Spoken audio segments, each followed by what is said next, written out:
Hey you guys, this is Scoop Malaire here. Now today I have something I'm really excited to tell you.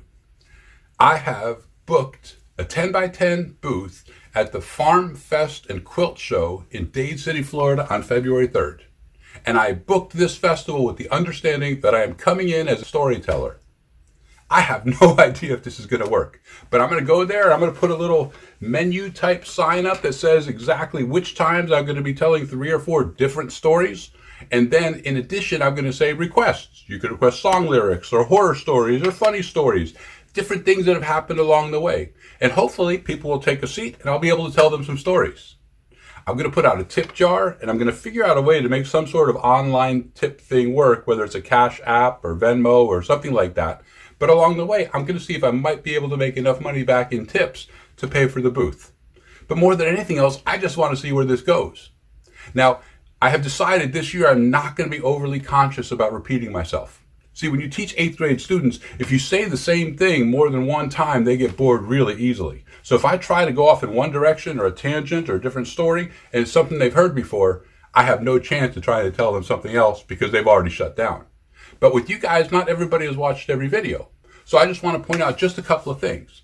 Recently, my father passed away, and my father had a couple of great talents. He could relate to anybody in the world.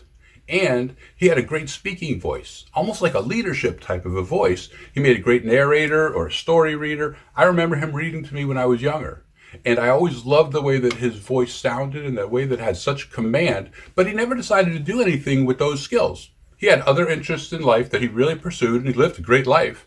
But I have some interests in life that I really do want to pursue, and they kind of fall under the same kind of guise that my father's talents were in as well. So what I decided to do was to not go back and ever regret that I didn't try to do something I wanted to do. So a couple years ago, I was at this Great Jones County Fair, and there's a different video about it, about a whole community rallied together for a boy that had a rare brain disease.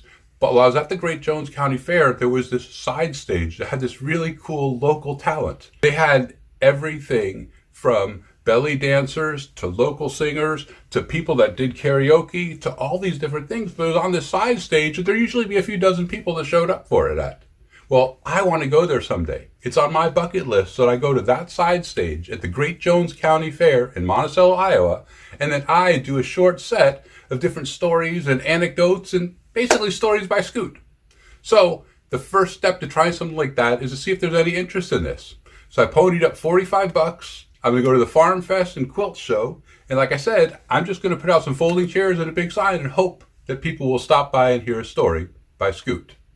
You can continue to hear these stories and even tell your friends about it. All you got to do is subscribe, like, and share. For more, Scoop Malaire.